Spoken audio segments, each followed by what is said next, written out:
వేదిక మీద ఉన్నటువంటి పెద్దలు, ఈ సభలో ఉన్నటువంటి మీ అందరికీ ముందుగా నమస్కారాలు.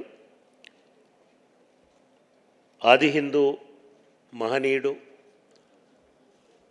భాగ్యరెడ్డి వర్మ గారి 137వ జయంతి సభకు హాజరైనటువంటి అందరికీ, అలాగే ఈ సభను అధికారికంగా నిర్వహిస్తున్నటువంటి భాషా సాంస్కృతిక శాఖ, తెలంగాణ ప్రభుత్వం వారికి, ఈ కార్యక్రమాన్ని ఇంత ఘనంగా నిర్వహిస్తున్నందుకు ఇక్కడ పార్టిసిపేట్ అయినటువంటి అందరికీ కూడా కృతజ్ఞతలు, ధన్యవాదాలు తెలియజేస్తా ఉన్నాను. భాగ్యరెడ్డి వర్మ గారిని వెలికి తీసుకొస్తున్నటువంటి క్రమంలో ముఖ్యంగా ఆది హిందూ సోషల్ సర్వీస్ లీగ్ వారు గత 20-25 సంవత్సరాలుగా వారి శక్తిని మించిన కృషిని, ప్రయత్నాన్ని చేస్తూ వస్తున్నారు. వారి రచనల్ని వెలుగులోకి తీసుకురావడం, వారి కార్యక్రమాలని ప్రచురించడం, దాంతోపాటు ప్రతి సంవత్సరం ఒక స్మారకోపన్యాసాన్ని పెట్టడం, ఇప్పుడు భాగ్యరెడ్డి వర్మ జీవన సాఫల్య పురస్కారాన్ని తీసుకురావడం, ఇదంతా ఇందాక మన పెద్దలు చెప్పినట్టుగా ఇదంతా భాగ్యరెడ్డి వర్మ ట్రస్ట్ ఏదైతే ఉందో ఆది హిందూ సోషల్ సర్వీస్ లీగ్ వాళ్ళు నిర్వహిస్తూ వస్తున్నటువంటి అంశం. ఇందాక చెప్పారు రాహుల్ అమోలక్ శాస్త్రి గారు, వారి కుటుంబం 3 తరాలుగా భాగ్యరెడ్డి వర్మ స్థాపించినటువంటి ఈ సోషల్ సర్వీస్ లీగ్కి నాయకత్వం వహిస్తున్నారు. వారితో పాటు ఈ వేదిక మీద ఉన్నటువంటి బాలనరసింహ గారు కానివ్వండి, జ్ఞానప్రకాశం గారు కానివ్వండి, భాగ్యరెడ్డి వర్మ గారి సొంత మనుమడు అయినటువంటి అజయ్ గారు అయ్యుండొచ్చు, లేదా శ్రీలత గౌతమ్ గారు అయ్యుండొచ్చు. వాళ్ళు పూర్తి స్థాయిలో ఈ కార్యక్రమాన్ని నిర్వహిస్తూ వస్తున్నారు. భాగ్యరెడ్డి వర్మ గొప్పతనాన్ని, ఖ్యాతిని మనందరికీ తీసుకొస్తున్నారు. ఈ 1-2 సంవత్సరాల నుంచి బహుశా ప్రభుత్వం వారు మేము ఈ కార్యక్రమాలని అధికారికంగా నిర్వహిస్తామని ముందుకొచ్చారు. గతంలో చేసినప్పటికీ కూడా ఆ ప్రయత్నాల మధ్యలో కోవిడ్ వల్ల, మిగతా కారణాల వల్ల అది కొనసాగలేదు. అయినప్పటికీ దీన్ని మళ్ళీ కంటిన్యూ చేస్తున్నందుకు ప్రభుత్వానికి కృతజ్ఞతలు తెలియజేస్తున్నాను. అదే సమయంలో ప్రభుత్వం నుంచి ఎవరైనా ప్రతినిధులు వచ్చి ఉంటే బాగుండేదని కూడా అనుకుంటున్నాను. ఎందుకంటే మనం కేవలం అధికారికంగా నిర్వహిస్తున్నాం అని చెప్పడం వరకే అయితే ఇంత హంగామా అవసరం లేదు. మనకు భాగ్యరెడ్డి వర్మ పట్ల, వారి పని పట్ల, వారి కృషి పట్ల, వారు ఆచరించి నిర్మించినటువంటి సంస్థల పట్ల మనకు గౌరవం ఉన్నప్పుడు ప్రభుత్వ ప్రతినిధులు కూడా ఉంటే ఈ సభకు మరింత హుందాతనం, నిండుదనం ఉండేటువంటి ఆస్కారం ఉండేది. చాలాసార్లు ఏమవుతుందంటే అది అంబేద్కర్ జయంతి అయ్యుండొచ్చు, లేదా గద్దరన్నకు సంబంధించిన కార్యక్రమం అయ్యుండొచ్చు, లేదా భాగ్యరెడ్డి వర్మ లాంటి కార్యక్రమం అయ్యుండొచ్చు. మనకు ఈ కార్డు నిండా ప్రోటోకాల్లో ఉండేటువంటి అందరి పేర్లు ఉంటాయి. 16 మంది పేర్లు ఉంటాయి. ఈ 16 మందిలో ఒక్కలైనా వస్తే సంతోషంగా ఉంటుంది అనేటువంటిది నా అభిప్రాయం. ఇది చాలాసార్లు ఈ అనుభవం కలుగుతున్నాయి. రెండవది నేను అయినప్పటికీ కూడా ఏమాత్రం మొక్కవోని ధైర్యంతో ఈ కార్యక్రమాన్ని ముందుండి నడిపిస్తున్నందుకు నేను ఇక్కడ అధికారులను, ముఖ్యంగా మా హరికృష్ణని, అదేవిధంగా ఆది హిందూ సోషల్ సర్వీస్ లీగ్ని మనస్ఫూర్తిగా అభినందిస్తున్నాను. మూడవది ఈ కార్యక్రమానికి నేను రావడానికి, నేను ఆది హిందూ సోషల్ సర్వీస్ లీగ్తో, ముఖ్యంగా భాగ్యరెడ్డి వర్మ గారి కుటుంబంతో గత 5-6 సంవత్సరాలుగా, వాళ్ళ కార్యక్రమాలతో ఒక 10 సంవత్సరాలుగా దాదాపుగా నేను కొంత అసోసియేట్ అయి ఉంటున్నాను. అంతేకాకుండా భాగ్యరెడ్డి వర్మ గారి పట్ల, ఆయన చేసినటువంటి కృషి పట్ల మనకు చాలామందికి ఆది హిందూ భవన్ అనేటువంటిది మాత్రమే తెలుసు. ఆ ఆది హిందూ భవన్ ఈ సంవత్సరానికి 100 సంవత్సరాలు పూర్తి చేసుకుంటుంది. 100 సంవత్సరాల కింద చాదర్ఘాట్లో ఆది హిందూ భవన్ని ఆయన స్టార్ట్ చేసినారు. అప్పటికి ఆయన ఒక 30 సంవత్సరాల నుంచి కార్యక్షేత్రంలో ఉన్నారు. అంటే ఒక 150 సంవత్సరాల కింద పుట్టినటువంటి మనిషి ఒక 130 సంవత్సరాల నుంచి ఆయన బతికింది మొత్తం ఒక 50 సంవత్సరాలే. 49 సంవత్సరాల కొన్ని నెలలు, 50 సంవత్సరాలు రమారమిగా. కానీ ఆయన 32 సంవత్సరాలు 34 సంవత్సరాలు సీరియస్గా కార్యక్షేత్రంలో ఉండి, అంటే 18 ఏళ్ళ వయసు నుంచి దాదాపుగా సమాజ సేవ, సంఘ సేవ, దళిత జనోద్ధరణ ఇటువంటి అంశాలతో పాటుగా కేవలం మనల్ని మనం సంస్కరించుకుంటే, కేవలం మనల్ని గుర్తించమని పోరాడితేనే కాదు, మనల్ని మనం కూడా సంస్కరించుకోవాలనే ఒక గొప్ప సిద్ధాంతంతో ఆయన ఉద్యమాన్ని నిర్మించి నడిపించినటువంటి వ్యక్తి. మీకు చాలామందికి అనుమానం రావచ్చు, అమోల్ శాస్త్రి గారు ఎందుకున్నారు, ఆయన శాస్త్రి గారు కదా. భాగ్యరెడ్డి వర్మ పెట్టినటువంటి ప్రతి ఫౌండేషన్లో, పెట్టినటువంటి ప్రతి సంఘంలో ఆయన తీసుకున్నటువంటి మొదటి నిర్ణయం ఏమిటంటే, అందరితో కలగలిసి మనం ఈ ఉద్యమాన్ని నిర్మించాలి. ఒక్కలం పోరాడితే, ఒక్కలం యుద్ధం చేస్తే దీనివల్ల పరిష్కారం కాదన్నది. దాదాపుగా మనకు ఒక 20 సంవత్సరాల నుంచి అటు ఇటుగా, ముఖ్యంగా గట్టిగా ఒక 10 సంవత్సరాల నుంచి భాగ్యరెడ్డి వర్మ గారు పునరుజ్జీవం పొందుతారని అంటారు కదా. రచనలలో కానివ్వండి, పరిశోధనలలో కానివ్వండి, చర్చల్లో కానివ్వండి, విశ్లేషకుల్లో కానివ్వండి, భాగ్యరెడ్డి వర్మ గారు మళ్ళీ ఆవిర్భవించడం అనేటువంటిది ఒక 15-20 సంవత్సరాల నుంచి జరిగింది.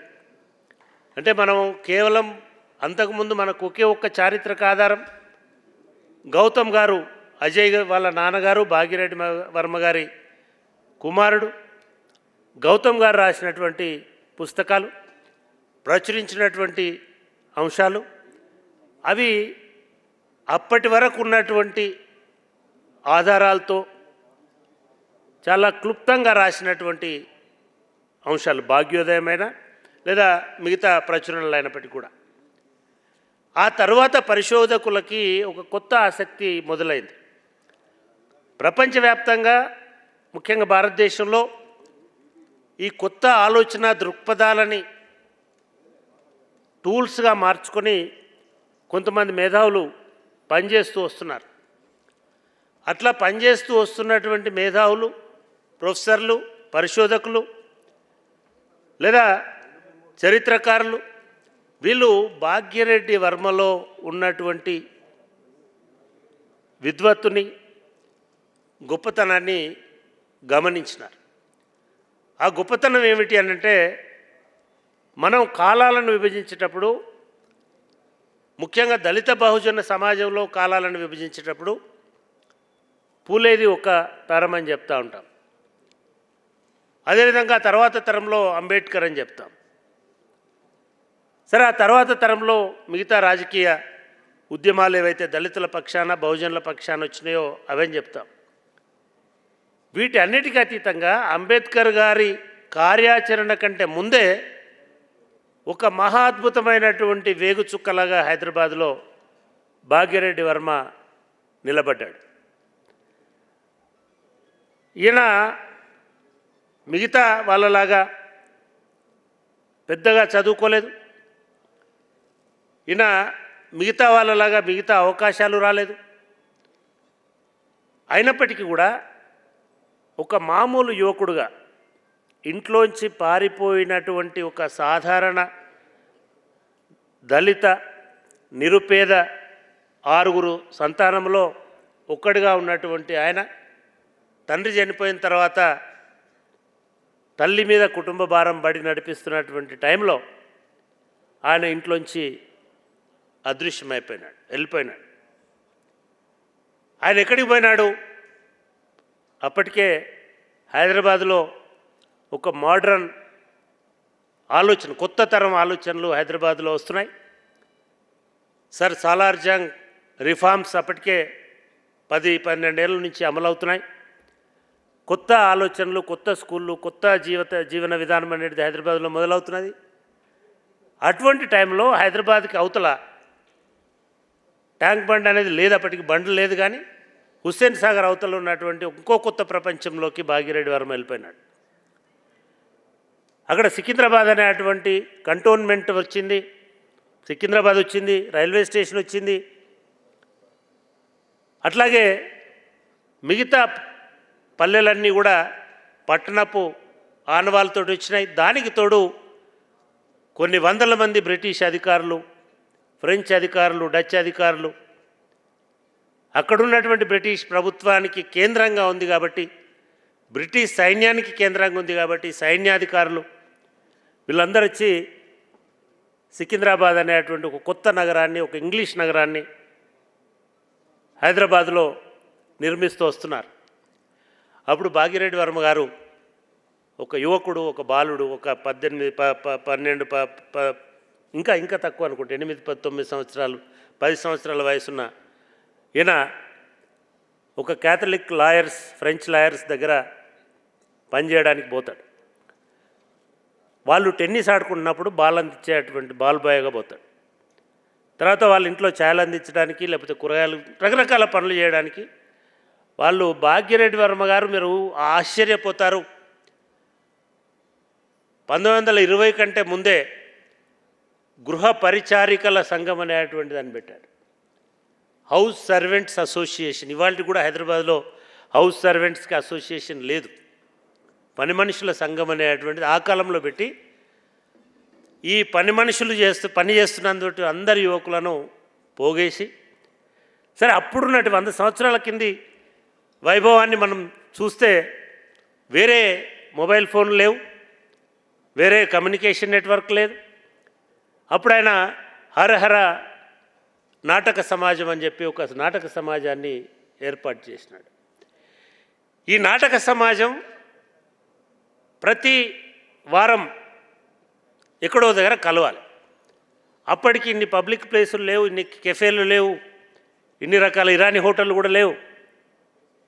వీళ్ళందరూ ఇక్కడ పక్కనున్న పబ్లిక్ గార్డెన్లో కలుసుకునేటువంటి వాళ్ళు.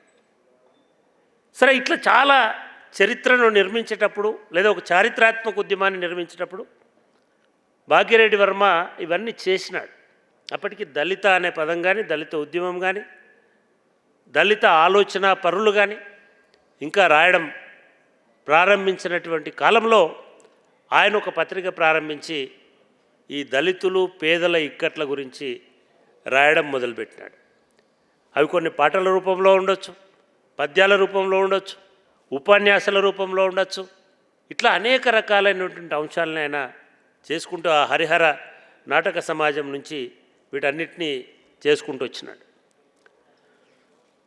ఈ మొత్తం ప్రస్థానాన్ని చాలా ఆసక్తిగా గమనించినటువంటి చరిత్రకారులు, అది జంగం చిన్నయ్య లాంటి కెనడాలో ఉంటున్నటువంటి చరిత్ర అధ్యాపకుడు ఉండొచ్చు, డాక్టర్ కె శ్రీనివాస్ అని గతంలో ఆంధ్రజ్యోతిలో పనిచేసినటువంటి కె శ్రీనివాస్ ఉండొచ్చు, సంక్షిట్ శ్రీనివాస్ గారు ఉండొచ్చు. ఇట్లా అనేక మంది ఒక కొత్త కోణంలో భాగ్యరెడ్డి వర్మను ఆవిష్కరించే ప్రయత్నం చేస్తూ వచ్చారు. ఈ ప్రయత్నంలో నిజానికి భాగ్యరెడ్డి వర్మ విశ్వరూపం అనేటువంటిది అనేక మూలాల్లోంచి, అనేక కోణాల్లోంచి ఈ చరిత్రకారుల పరిశోధన వల్ల భాగ్యరెడ్డి వర్మ ఒక నూతన ఆవిష్కరణ అనేటువంటిది జరిగింది. నేను అనుకుంటున్నాను అది కూడా ఇంకా అసంపూర్ణమైనటువంటి ఆకృతినే ఈ పరిశోధనలు ఇచ్చినాయనేటువంటి భావన నాకున్నది. దీని మీద సమగ్రమైనటువంటి పరిశోధన జరగాల్సినటువంటి అవసరం ఉన్నది. అట్లాంటివి తీసుకోవాల్సినటువంటి బాధ్యత ప్రభుత్వాలకు ఉన్నది. ఎందుకంటే సంస్థలు పెద్ద పెద్ద చరిత్రలను పరిశోధించడం సాధ్యం కాదు సంస్థలతోటి. ఆ సంస్థలు పాపం వాళ్ళ ఉద్యోగాలు వాళ్ళు చేసుకుంటూ, వాళ్ళ కష్టం వాళ్ళు పడుతూ ఈయనను కాపాడుకుంటూ వస్తున్నారు. ఆ దీపం ఆరిపోకుండా ఆది హిందూ దీపస్తంభం ఆయన ఎక్కడైతే చాదరఘాట్లో నాటిపోయాడో 100 ఏళ్ళ కింద, దాన్ని కాపాడుకోవడం, ఆ స్కూల్ని కాపాడమే వాళ్ళకు పెద్ద గగనం అవుతుంది. సరే, ఇది నేపథ్యం అయితే ఈ కార్యక్రమానికి, సరే ప్రతి కార్యక్రమానికి అజయ్ గారు పిలుస్తారు, ప్రతి కార్యక్రమానికి రావాలనే ఉంటుంది. అట్లా 5-6 సార్లు వచ్చినప్పటికీ ఈ కార్యక్రమానికి ప్రత్యేకంగా రావడానికి నాకు ఒక రెండో కారణం కూడా ఉన్నది. మొదటి కారణం భాగిరెడ్డి వర్మ అయితే, రెండవ కారణం మా సంగిశెట్టి శ్రీనివాస్. సంగిశెట్టి శ్రీనివాస్ నేను ఒక 40 సంవత్సరాలు, దగ్గర 37 సంవత్సరాలు కలిసి ప్రయాణం చేస్తున్నటువంటి వాళ్ళం. ఒకటే యూనివర్సిటీలో, ఒకటే బ్యాచ్లో, ఒకటే హాస్టల్లో ఉండి ఉస్మానియా యూనివర్సిటీ నుంచి వచ్చినటువంటి వాళ్ళు. సంగిశెట్టి శ్రీనివాస్కు నాకున్న అనుబంధం వల్ల, సరే నాకు ఇష్టమైనటువంటి భాగ్యరెడ్డి వర్మ పుస్తకం సంగిశెట్టి శ్రీనివాస్ రాసినాడు కాబట్టి ఖచ్చితంగా నేను ఈ సభలో ఉండాలని వచ్చాను. సంగిశెట్టి శ్రీనివాస్ చదువుకున్నది లైబ్రరీ సైన్స్, జర్నలిజం. నిజంగా కూడా ఆయన చరిత్రకారుడు అనే ఎంఏ చరిత్ర చేయకపోయినా, పిహెచ్డి చరిత్రలో చేయకపోయినా, చాలామంది చరిత్ర ప్రొఫెసర్ల కంటే ఎక్కువ కాంట్రిబ్యూషన్ చేశాడు చరిత్రకు అనేది నా మొదటి స్టేట్మెంట్. రెండవ స్టేట్మెంట్ ఏమిటంటే, చరిత్ర చదివితేనే చరిత్రకారులు కాదు, ఆ మనిషి ఆలోచనలో చారిత్రక దృష్టికోణం ఉండాలి, మనిషి పరిశీలనలో ఆ మనిషి కాంట్రిబ్యూషన్లో కూడా చరిత్రకు జోడించే అంశాలు ఉండాలి అనేది నా రెండవ స్టేట్మెంట్. దానికి సంగిశెట్టి శ్రీనివాస్ కరెక్ట్గా సరిపోతాడు. మూడవది, నువ్వు తారీఖులు, దస్తావేజులు కూడగట్టి చరిత్ర రాయడమే కాదు, ఆ చరిత్ర ఈ చారిత్రక సందర్భానికి ఎట్లా అన్వయింపవుతుందో చెప్పగలగాలి. ఇవాళ వేదాలు, వాంగ్మయము, లేకపోతే ఆర్యులు ఈ చరిత్ర రాయడం వల్ల ఇవాళ పెద్దగా ఉపయోగం లేదు. ఇప్పుడు నడుస్తున్నటువంటి కాలం దళితులు నడిపిస్తున్నటువంటి కాలం. ఆ నడిపిస్తున్నటువంటి దళితులకు వెన్నుదనుగా ఉండేటువంటి సైద్ధాంతిక భూమికను చరిత్రకారుడైనా, సామాజికవేత్త అయినా, అధ్యాపకుడైనా ఇవ్వాల్సినటువంటి బాధ్యత ఈ మేధావి వర్గమని ఎవరైతే మనం చెప్తుంటామో వాళ్ళ మీద ఉంటుంది. చెప్పిందే చెప్పినంత మాత్రాన మేధావి కాలేం. చరిత్రకు కొత్త అంశాలను జోడించేటువంటి వాడు మేధావి అవుతాడు. నాకు సంగిశెట్టి శ్రీనివాస్ అట్లా చరిత్రకు కొత్త అంశాలని ఎవరికైతే అవసరమో ఆ చారిత్రక సందర్భంలో అందిస్తుంటాడు. మీరు ఇందాకటి ప్రశంసా పత్రంలో ఆయన రాసినటువంటి పుస్తకాలు, లేదా ప్రచురించినటువంటి పుస్తకాలు, లేదా వృత్తిరీత్యా గ్రంథాలయ శోధకుడు, గ్రంథ శోధకుడు అయినందువల్ల, గ్రంథాలయ అధికారి అవ్వడం వల్ల, ఆయనకు గ్రంథాలయాలు యాక్సెస్ ఉండడం వల్ల, చాలామందికి యాక్సెస్ ఉంటాయి, మన ఇళ్ళల్లో కూడా చాలా పుస్తకాలు ఉంటాయి, కానీ వాటిని మనం చదువుతున్నామా అనేది ఒకటి, ఎటువంటి అంశాలు చదువుతున్నామని ఒకటి, మనం చదివిన అంశాలని ఇంకో 10 మందికి చెప్తున్నామా అనేది ఇంకొకటి. ఈ 3 చేసినప్పుడే ఆ పుస్తకానికి కానీ చదివినోడికి కానీ ఒక ఉపయోగం ఉంటుంది, ఆ జ్ఞానం అనేది ఉంది అనేది నిర్ధారణ అవుతుంది. అట్లా చేయకపోతే పురుగులు కూడా పుస్తకాలు చదువుతాయి, చెదలు కూడా పుస్తకాలు చదువుతుంది. కానీ సంగిశెట్టి శ్రీనివాస్ ఇందాక మనం చదివినటువంటి పుస్తకాల లిస్టులో చూస్తే అన్నీ దళిత, బహుజన, దళిత, తెలంగాణ, దళిత, అంటే ఎవరైతే అప్రెస్డ్గా ఉన్నారో. ఆయన ఒక సంస్థని పెట్టినాడు, సబాల్టర్న్ పబ్లికేషన్స్ అని. అంటే ఎవరైతే ఇప్పటి వరకు చరిత్రలో చోటు చేసుకోలేదో వాళ్ళకు సంబంధించినటువంటి విశ్లేషణ పుస్తకాలు రచిస్తున్నాడు. అందులో భాగమే ఇది భాగ్యరెడ్డి వర్మ, ఆది హిందూ భాగ్యరెడ్డి వర్మ రచనలు, ప్రసంగాలు అనే పుస్తకం. నాకు ఇంకో అవకాశం కూడా సంగిశెట్టి చాలా అవకాశాలు ఇచ్చాడు. ఆయన మొదటి పుస్తకం నుంచి ఈ 18వ 20వ పుస్తకం దాకా బహుశా నేను లేని పుస్తకం లేదని నేను అనుకుంటున్నాను. ముందు మాటలను, చివరి మాటలను, వెనుక మాటలను, చర్చలను, సిరిఫామారా నుంచి, అంతకంటే ముందు నుంచి అట్లా నడుస్తున్నాం. నాకు ఇక్కడ ఇంకో అవకాశం ఇచ్చిండంటే, ఈ పుస్తకానికి ముందు మాట రాయమని 3 రోజుల కింద నాకు ఫోన్ చేసి చెప్పినాడు. అంటే 3 రోజుల కింద ఫోన్ చేసి నాకు 3 రోజుల ముందు మాట రాయాలని అంటే, ముందు నేను ఇది చదవాలి. చదవకుండా ముందు మాట రాసే లక్షణం, అలవాటు నాకు లేదు. అందులో ఇది చాలా లోతైనటువంటి, సమగ్రమైనటువంటి, సైద్ధాంతిక ప్రాతిపదికను భాగ్యరెడ్డి వర్మ గారికి ఇచ్చేటువంటి ఒక గొప్ప పుస్తకం. ఆయన ఏం చేసినాడంటే కొన్ని వేల ప్రసంగాలు, అసలు ఆ కాలంలో 1906, 1920, 30 కాలంలో భారతదేశంలో భాగ్యరెడ్డి వర్మలాగా అనర్గళంగా ఉపన్యాసాలు ఇచ్చేటువంటి తెలుగువాడు ఇంకొకడు లేడు అని అంటే ఎవరికన్నా అభ్యంతరం ఉంటే నాకు అభ్యంతరం లేదు. ఈ పుస్తకాల్లో అటువంటి ప్రసంగాలను చదువుతున్నప్పుడు రోమాలు నిక్కబడుస్తాయి. ఆయన నిజాం ప్రభువుకు ఒక లెటర్ రాస్తాడు. అయ్యా, మహారాష్ట్ర లాంటి చోట దళితులను బావుల్లో నీళ్లు తీసుకోవడానికి, చెరువులకు దిగడానికి కొత్త శాసనం వచ్చింది. నువ్వు దయగల ప్రభు అని చెప్పుకుంటావు కదా, నువ్వు అటువంటి ఒక శాసనాన్ని ఇక్కడికి తీసుకురా అని చెప్పుకుంటూ కుక్కలను పెంచుతారు, గోవులను పెంచుతారు, బర్రెలను పెంచుతారు, దున్నపోతులను పెంచుతారు, ఇట్లాంటి అనేకం పెంచుతారు. వాటి మీద ప్రేమ చూపిస్తారు. కానీ ఈ మనుషులు తోటి దళితుడి మీద ప్రేమ చూపించేటువంటి, లేదా వాళ్ళను మనుషులుగా చూసేటువంటి, గుర్తించేటువంటి పరిస్థితి లేదు. నువ్వు మానవత్వం నెలకొల్పాలంటే ముందుగా అటువంటి శాసనం తీసుకురా నిజాంని నిలదీసినటువంటి ధైర్యశాలి భాగిరెడ్డి గారు. అదొకటే కాదు, చాలా ఆశ్చర్యపోతాం. బహుశా ఇవాళ ఉన్నటువంటి దేశ పరిస్థితులలో ఒకటే దేశం, ఒకటే భాష, ఒకటే మతం, ఇవన్నీ చెప్తున్న వాళ్ళు దీనిలో రాముడిని అడుగుతాడు. రామా, నిన్ను పూజిస్తున్నటువంటి వాళ్ళు, నిన్ను అనుసరిస్తున్నటువంటి వాళ్ళు, నిన్ను ఆచరిస్తున్నటువంటి వాళ్ళు, నిన్ను ఆరాధిస్తున్నటువంటి వాళ్ళు మమ్మల్ని ఎందుకు అవమానిస్తున్నారు? నీ విజయానికి తోడ్పడ్డది మేము కాదా? మా సుగ్రీవుడు మావాడు కాదా?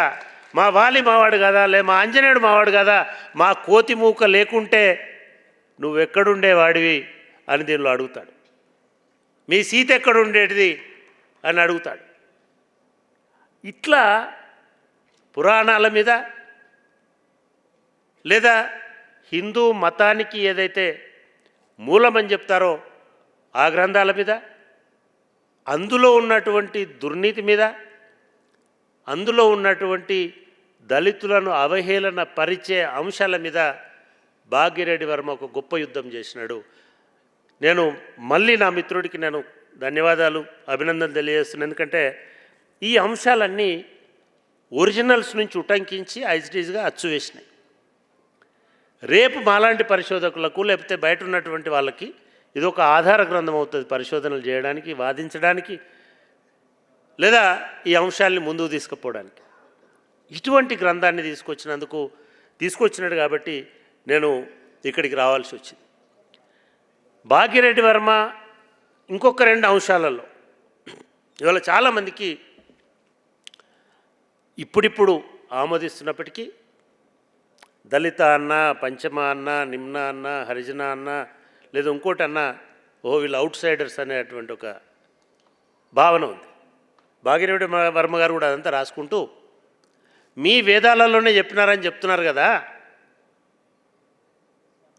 క్షత్రియుడు బ్రాహ్మడు కావచ్చు, వర్ణాంతరం చెందొచ్చు, లేదా వైశ్యుడు వర్ణాంతరం చెందొచ్చు, శూద్రుడు కూడా వర్ణాంతరం చెందొచ్చు అని చెప్తున్నారు కదా.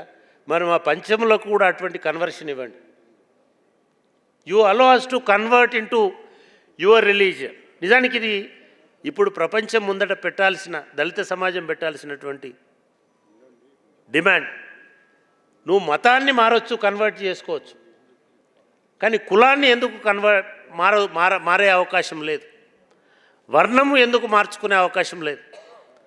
సరే, ఈ అంశాలన్నీ కూడా అనేక వాదనలు తీసుకొచ్చి దళిత ఉద్యమానికి చక్కటి దారి చూపుతాయని నేను అనుకుంటున్నాను. అందుకే బహుశా సంగిశెట్టి శ్రీనివాస్ మొదటి పుస్తకం పేరు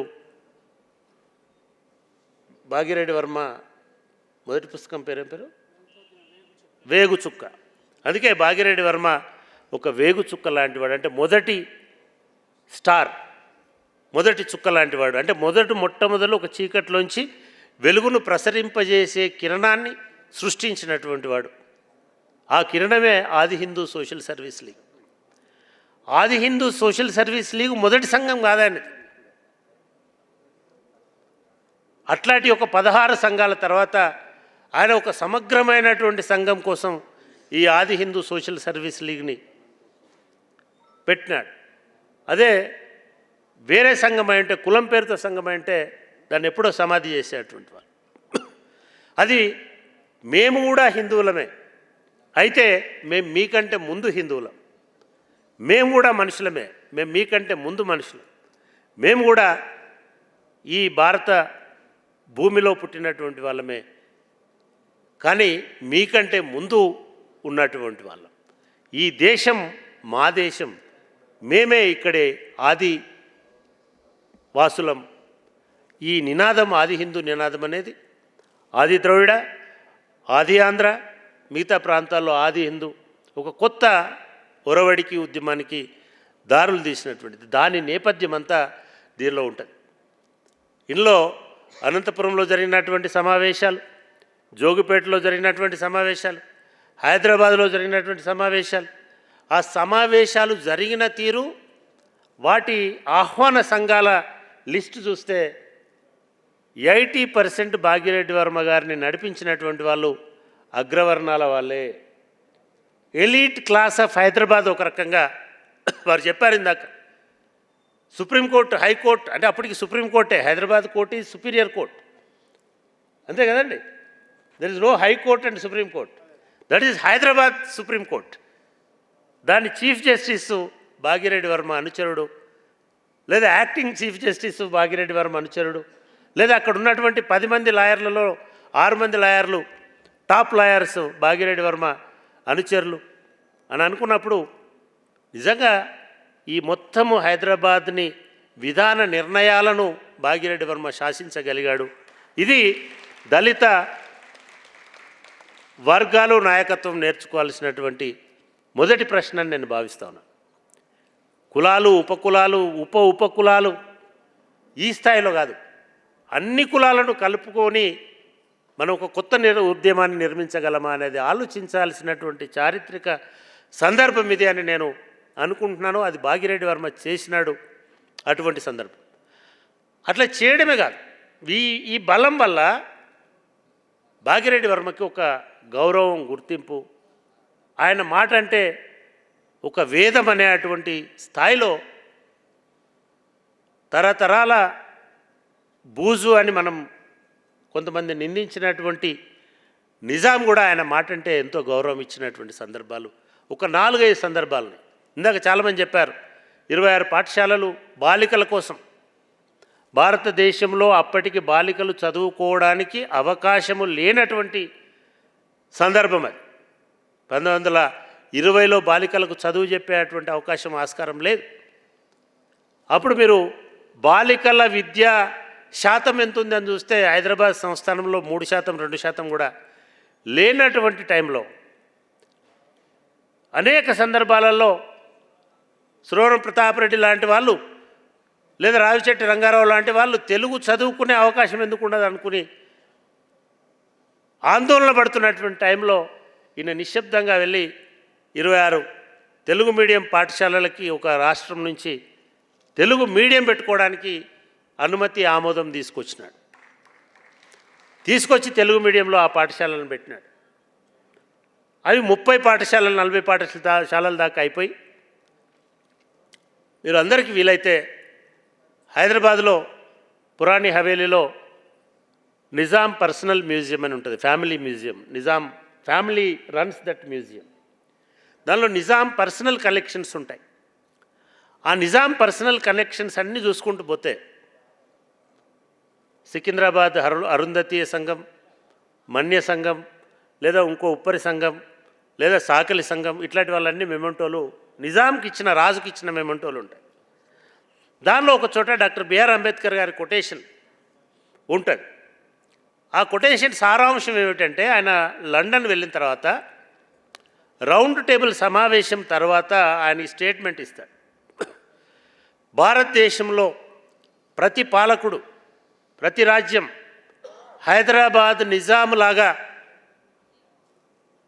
సంస్కరణలు చేపట్టి దళితులను హక్కున చేర్చుకుంటే రిజర్వేషన్ల అవసరము లేదు అనేటువంటి స్టేట్మెంట్ని ఆయన రౌండ్ టేబుల్ కాన్ఫరెన్స్లో చేస్తాడు. ఇది 1932లో 32లో జరిగినటువంటి రౌండ్ టేబుల్ కాన్ఫరెన్స్. అసలు ఎందుకు ఈ మాట అన్నాడు? చిన్న ప్రింట్అవుట్ తీసి పెట్టినారు వాళ్ళు. దాన్ని ప్రింట్అవుట్ తీసి అది ప్రాపర్ ఫ్రేమ్ కూడా చేయలే, మామూలుగా పెట్టారు. మేము కొంత వెతకడం స్టార్ట్ చేసినాం. ఎందుకు ఆయన పొగిడినాడు నిజాం రాజుని అంటే, మనం ఇవాళ ఘనంగా గర్వంగా చెప్తున్నాం, మనం ఎస్సీ సప్లాన్, ఇందాక కూడా ఎవరో చెప్పారు, ప్రభుత్వాలు ఎస్సీ సప్లాన్ చేసినాయి. ఎస్సీ సప్లాన్ అంటే ఏమిటి? ఈ రాష్ట్రంలో ఎంత బడ్జెట్ అయితే ఉంటుందో ఆ బడ్జెట్ ఈ రాష్ట్ర పౌరులందరికీ సమానంగా పంచాలి. అది మొదటి, ఏ బడ్జెట్కైనా ప్రజలందరికీ ఆ బడ్జెట్ మీద హక్కు ఉంటుంది. దీనికి అదనంగా ఈ బడ్జెట్లోంచి ఎస్సీల జనాభా అయితే ఎంతైతే ఉంటుందో ఈ ఈ ఈ రాష్ట్ర జనాభాలో బడ్జెట్లో అంత శాతం ప్రత్యేక నిధులు ఎస్సీల అభివృద్ధి కోసం కేటాయించాలి. ఇది ఇందిరాగాంధీ గారు తీసుకొచ్చినటువంటి 76లో తీసుకొచ్చినటువంటి 77లోనూ తీసుకొచ్చినటువంటి విధానం. ఈ రోజు వరకు కూడా మొదటి నుంచి గత 10-12 సంవత్సరాలుగా, లేదా ఆంధ్రాలో కూడా నామకే వాస్తే మనకు 3 లక్షల కోట్ల బడ్జెట్ ఉంది. ఈ 3 లక్షల కోట్లకెళ్ళి 15 కోట్లు అంటే ప్రతి దానిలో 15% దళితుల బడ్జెట్ అంటే 45 కోట్లు కేటాయిస్తున్నారు. కానీ ఈ రవీంద్ర భారతి కరెంటు బిల్లు కట్టడంలో కూడా మళ్ళీ 15% దళితుల పైసలే వేస్తున్నారు. రేషన్ బియ్యంలో కూడా దళితుల పైసలే వేస్తున్నారు. రైతు బంధులో కూడా దళితుల పైసలే వేస్తున్నారు. కానీ అప్పుడు నిజాం నవాబు గారు డిప్రెస్డ్ క్లాసెస్ వెల్ఫేర్ ఫండ్ అని భాగ్యరెడ్డి వర్మ గారి సలహా మేరకు డిప్రెస్డ్ క్లాసెస్ వెల్ఫేర్ ఫండ్ అని ఒకటి కేటాయించారు. మనకి ఎంఆర్ కృష్ణ అని ఒక ఎంపీ ఉండే. I'm fortunate to meet him on several occasions. I went to his house in Alwal. ఆ ఎంఆర్ కృష్ణ ఎవరంటే, భాగ్యరెడ్డి వర్మ ఎక్కడైతే పోయి కొత్త జీవితాన్ని చూసినాడో సికింద్రాబాద్లో, ఆ సికింద్రాబాద్ను నిర్మించిన కూలీలు, అక్కడున్న ఈ సేవక సమాజం అంతా అరవలు తమిళ్స్. ఇప్పటికి కూడా చాలా గ్రామాలు తమిళ గ్రామాలే ఉంటాయి చుట్టుపక్కల, సికింద్రాబాద్ చుట్టుపక్కల. మా సూర్యంకు వెన్నెలకి వాళ్ళకు కూడా తమిళం వచ్చు అనుకుంటున్నాను, ఎందుకంటే ఆ ప్రాంతంలో అంతా తమిళమే మాట్లాడుతుంటారు. అటువంటి ప్లేస్లో ఎంఆర్ కృష్ణ ఒక కలాసి కొడుకుగా అక్కడ చదువుకున్నాడు. చదువుకొని ఫస్ట్ ఎలక్షన్స్లో మా కరీంనగర్ నుంచి పోటీ చేసినాడు. ఆయన పెద్దపల్లి నుంచి పోటీ చేసినాడు. పెద్దపల్లిలో కరీంనగర్ నుంచి పోటీ చేశాడు. ఎట్లా పోటీ చేశాడు? షెడ్యూల్డ్ కాస్ట్ ఫెడరేషన్ నుంచి పోటీ చేశాడు. అంబేద్కర్ గారు స్థాపించినటువంటి షెడ్యూల్డ్ కాస్ట్ ఫెడరేషన్ నుంచి. అప్పుడు అంబేద్కర్ గారు ఈయన ఇద్దరు ఒకటేసారి పార్లమెంటుకు పోయినారు, లోక్సభకి. అప్పుడు ఇద్దరు ఒక దగ్గర ఉన్నారు. తర్వాత ఆయన రాజ్యసభకు పోయినాడు. మళ్ళీ ఇద్దరు ఒకటే పక్క పక్కన ఉన్నాడు. అంబేద్కర్ గారు ఆయన ఇంటికి వచ్చినాడు, నెహ్రూ కూడా ఆయన ఇంటికి వచ్చినాడు. ఆల్వాల్లో, వెంకటాపురం అవతల ఆల్వాల్లో ఇప్పుడు ఆయన స్కూల్లో వాళ్ళ నేమ్ ప్లేట్స్ ఉంటాయి, ఫౌండేషన్ స్టోన్ వేసిన స్కూల్లో. అంటే ఇంత పెద్ద ఇది జరుగుతున్నప్పుడు అంబేద్కర్ గారి గురించి అంతకంటే ఒక 10 సంవత్సరాల ముందు భాగ్యరెడ్డి వర్మ గారు నిజాం గారికి ఒక సిఫార్సు చేస్తాడు. ఈ షెడ్యూల్డ్ కాస్ట్ వెల్ఫేర్ ఫండ్ అంటే ఇప్పుడు అంటున్నాం డిప్రెస్డ్ క్లాసెస్ ఫండ్ నుంచి అంబేద్కర్ పాఠశాలకు 10-12 లక్షల రూపాయలు ఆ కాలంలో. ఎంఆర్ కృష్ణ గారు చెప్పింది ఏమిటంటే, అంబేద్కర్ గారు ఈ పాఠశాలలు పెట్టి ఆయన రాత్రిపూట పని చేసుకుంటూ బొంబాయి యూనివర్సిటీలో ప్రొఫెసర్గా ఉండి అందరి దగ్గర పైసలు వసూలు చేసి ఒక 10-15 పాఠశాలల్ని ఆయన తయారు చేసినాడు. మిలింద్ ఎడ్యుకేషన్ సొసైటీ తోటి, సిద్ధార్థ స్కూల్స్ తోటి అనేక పాఠశాలల్ని పేద పిల్లల కోసం స్టార్ట్ చేసినాడు. దానికి చందాలు చేసుకుంటూ పోతున్నటువంటి క్రమంలో ఆ గొప్పతనాన్ని చూసినటువంటి వీళ్ళు చెప్పిన తర్వాత చూసి అభినందించి నిజాం అంబేద్కర్ గారికి ఈ ఫండ్లో ఉన్న మొత్తం పైసల్ని ఆ ఇయర్ బడ్జెట్ని ఇచ్చేస్తాడు. సరే, అది గ్రాంట్ కింద ఇచ్చిండు లేదా మళ్ళీ కట్టాలి, ఇవన్నీ ఉండొచ్చు. ఇవాళ రేపు మనం స్కూళ్ళకు పైసలు ఇవ్వడానికే బడ్జెట్లో పెడుతున్నాం తప్ప పైసలు వస్తలేవు. కానీ నిజాం ముందు గ్రాంట్ ఇచ్చేసినాడు, డబ్బులు ఇచ్చేసినాడు. ఇవ్వడమే కాకుండా ఇట్లా చందాలతో ఎంతకాలం నడిపిస్తారని చెప్పి బీదర్లో 40 ఎకరాల 50 ఎకరాల భూమి సిద్ధార్థ కాలేజీ పేరుతోటి రిజిస్ట్రేషన్ చేసినాడు. ఇట్లా చాలా సహాయం చేసినాడు. ఈ సహాయం చేయడంలో భాగంగా భాగ్యరెడ్డి వర్మ గారు ఆది హిందూ సభని చేస్తున్నటువంటి టైంలో 1930sలోనే ఆయనకు ఆరోగ్యం బాగాలేకపోయినా వీళ్ళందరూ పాట్నాలో ఒక సమావేశమై రౌండ్ టేబుల్ కాన్ఫరెన్స్కి గాంధీ పోతున్నాడు ఈ దేశ నాయకుడిగా. కానీ గాంధీ దళితుల నాయకుడు కాదు, నిమ్న కులాల నుంచి ఎవరినైనా పంపాలి అన్నప్పుడు చాలామంది భాగ్యరెడ్డి వర్మ గారు అప్పటికే ఆది హిందూ నేషనల్ క్యాంపెయిన్లో ఉన్నాడు. భాగ్యరెడ్డి వర్మని ప్రతిపాదిస్తారు. కానీ అన్నీ ఆలోచించిన తర్వాత భాగ్యరెడ్డి వర్మ మనకు ఇంగ్లీష్లో చదువుకొని మాట్లాడగలిగి ప్రపంచాన్ని చూసినటువంటి వ్యక్తి ఉన్నాడు, మనందరం అంబేద్కర్ని పంపిద్దామని చెప్పేసి పంపించినారు. అంబేద్కర్ గారు రౌండ్ టేబుల్ సమావేశాలకు పోవడం, గాంధీ రౌండ్ టేబుల్ సమావేశాలకు పోకపోవడం, ఈ రెండు చరిత్రను మొత్తం భారతదేశ సామాజిక చరిత్రను మలుపు తిప్పినటువంటి సంఘటనలు. ఆయన పోయినందువల్లనే రిజర్వేషన్లు వచ్చినాయి, కమ్యూనల్ అవార్డు వచ్చింది. కమ్యూనల్ అవార్డు వచ్చింది కాబట్టే గాంధీ గారి నిజస్వరూపం బయటపడింది. ఆయన ఎర్రవాడ జైల్లో కూర్చొని దళితుల రిజర్వేషన్లకు వ్యతిరేకంగా ఆయన నిరాహార దీక్ష చేసినాడు, కమ్యూనల్ అవార్డుకు వ్యతిరేకంగా. అప్పుడు అంబేద్కర్ గారు రాజీ పడాల్సి వచ్చింది. కానీ దీనికి మనం గుర్తుపెట్టుకోవాల్సిన ఇంకో విషయం ఏంటంటే సంగిశెట్టి ఆ విషయాలను కూడా బహుశా నెక్స్ట్ పుస్తకంలో తీసుకురావాలి లేదా అవి బయటికి తీసుకురావాలి. అప్పుడు ఈ ఈ ఈ కాంటెక్స్ట్లో అంబేద్కర్ గారికి లండన్ వెళ్ళడానికి డబ్బులు కావాలి. ఇక్కడ ఈ పనులన్నీ చేస్తున్నాడు ఆయన. లండన్ వెళ్ళి రావడం కాదు, లండన్ వెళ్ళి రావాలంటే మన అన్మోల్ శాస్త్రి లాంటి వాళ్ళు ఇండస్ట్రియలిస్టులు ఎవరో టికెట్ కొనిస్తారు, పోయి రావచ్చు. ఈ ఈ రౌండ్ టేబుల్ సమావేశాలు జరుగుతున్నంత కాలం ఆయన లండన్లో ఉండాలి. అంటే అది 2 సంవత్సరాల ప్రాజెక్ట్. ఈ రౌండ్ టేబుల్ సమావేశాలు ఎందుకు వచ్చినాయి? అంతకుముందు